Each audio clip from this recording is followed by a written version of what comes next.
Aku perkenalkan diri ya, perkenalkan aku seorang PSK.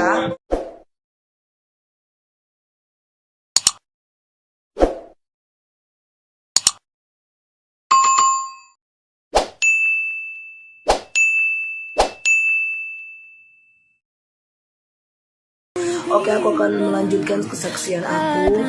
Aku tidak cukup sebagai seorang pelacur, sebagai PSK saja, sebagai penari striptease saja, sebagai pemakai narkoba atau pemabuk saja.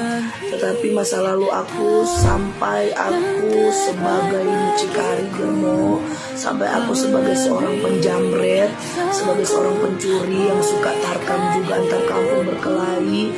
Aku orangnya brutal, orangnya dulu masa lalu aku tuh rusak, hancur. Bahkan aku jual diri, terjun ke dunia malam, ke dunia persilatan lah ya, orang dunia bilang. Itu dari umur 12 tahun setelah aku lulus SD, karena aku dari orang anak yang broken home, dimana keluarga aku hancur, makanya aku jadi seperti itu. Mau kak dengar, siapa tahu ada hikmah yang bisa aku ambil dari kisah kakak. Oke, aku lanjutin video part 3 ini ya, karena tadi aku udah upload video kesaksian aku di part 2. Oke, jadi aku tuh jual diri jadi PSK, jadi penari striptease itu dari umur 12 tahun. Selesai aku lulus SD di Jawa Timur, aku pulang ke Manado dan aku mengalami satu masalah di mana keluarga aku hancur, keluarga aku pisah, mama papa aku pisah, dan aku menjadi anak yang broken home. Dan dari situ aku memilih untuk lari dari rumah, dan tidak sengaja aku berjumpa dengan pacar aku.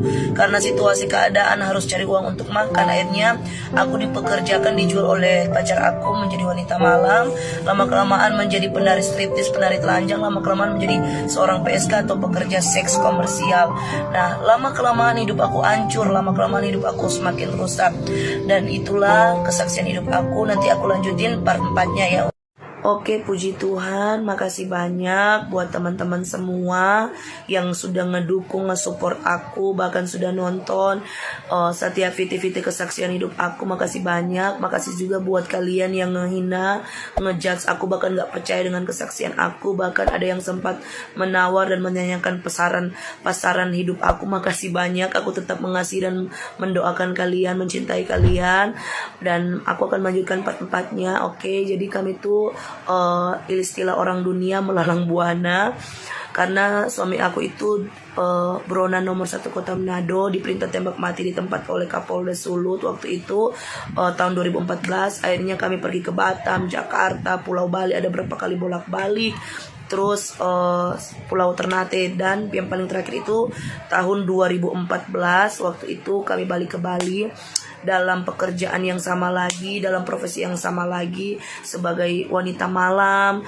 jual-jual diri. Dan satu titik aku mengalami capek, aku capek, ternyata Tuhan respon hati aku, dan yang duluan dipulihkan itu suami aku.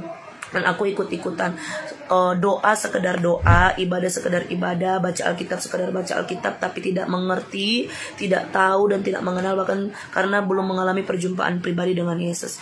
Dan satu titik pacar aku yang bahkan sudah jadi suami aku sekarang ini, dia baca firman Tuhan yang berbunyi bahwa, yang berkata bahwa yang tersembunyi akan dibukakan oleh Tuhan, dan tidak ada yang tersembunyi bagi Tuhan, semua telanjang dan terbuka di hadapan Tuhan. Nah, waktu itu dia jujur, selesai doa subuh pagi jam 5, dia bicara 4 mata, dan dia bilang bahwa dia mau jujur, dia sering pakai perempuan, pergi ke pijat plus, dia ngehianatin aku dengan teman-teman aku dan sahabat-sahabat aku. Di situ aku hancur banget, sampai akhirnya aku down, iman aku belum kuat, aku minta cerai selama sampai 7 kali.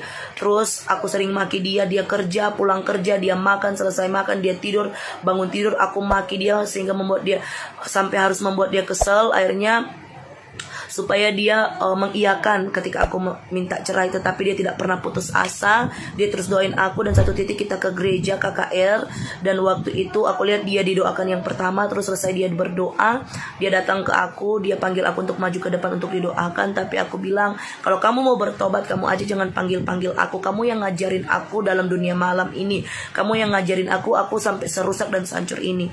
Tetapi dengan keterpaksaan hati, akhirnya aku maju ke depan, tapi aku masih mengeraskan hati aku, karena aku dari Muslim, aku nggak tahu siapa itu Yesus, siapa itu Yesus Kristus, aku nggak tahu. Jadi inilah perjumpaan pribadi dengan aku dengan Tuhan. Nanti aku akan lanjutkan untuk part 5-nya karena waktunya tidak cukup. Makasih banyak, tetap terus ikuti, nonton setiap kesaksian hidup aku ya. Berjumpa pribadi, kejadian nyata atau dalam mimpi. Nah, ini banyak pertanyaan yang masuk di komen aku, DM Instagram aku, dan pesan di TikTok aku. Oke, aku jawab ini kesaksian part 5-nya ya. Oke, jadi waktu itu aku selesai didoakan, aku gak merasain apa-apa. Dan aku berpikir ternyata benar Yesus itu gak ada. Karena aku dari Muslim, aku dari Islam, jadi aku gak percaya. Nah, terus selesai didoakan, jemaat udah pulang tapi masih di lobby, baru keluar dari room ibadah. Dan ketika aku keluar dari room ibadah, aku tuh banting-banting diri sendiri seperti ada yang membakar tubuh aku hidup-hidup. Dari ujung kepala sampai ujung kaki itu panas banget, tapi anehnya tidak ada yang bakar. Dan dari situ aku berteriak minta tolong, kesakitan. Dan pendeta itu bilang, "Ibu, saya mau doain ibu, makanya jangan keraskan hatimu, terima Yesus secara pribadi." Tapi kan aku bingung harus terimanya kayak gimana, karena aku belum berjumpa dengan dia. Dan saat itu juga suasana di hotel itu berubah. Suasana di lobi hotel itu berubah. Seperti putih sekali, kayak cuma aku sendiri yang di situ. Dan satu sosok ini datang penuh dengan cahaya kemuliaan. Dan dari saat itu mata aku memandang sakit sampai aku bilang, "Ini siapa?" Dan saat itu dia berkata, "Akulah Tuhan Allahmu, Allah Abraham, Allah Ishak, dan Allah Yakub. Akulah Yesus Kristus." Dan dari saat itu karena aku belum percaya, dia bawa diri aku keluar dari hotel itu, dari lobi hotel itu. Dan dia berkata, "Vira, pandang ke langit." Aku tanya, "Ada apa?" "Pandang ke langit." Dan dari saat itu, dari nol, dari A sampai Z secara detail semua Tuhan tunjukin. Mau aku dalam hotel, mau aku sedang jual diri, pakai narkoba, sementara menjamret, mencuri, sementara menarik telanjang, semuanya ditunjukkan. Dan dari saat itu aku bilang, "Tuhan, kenapa hidup aku hancur seperti itu?"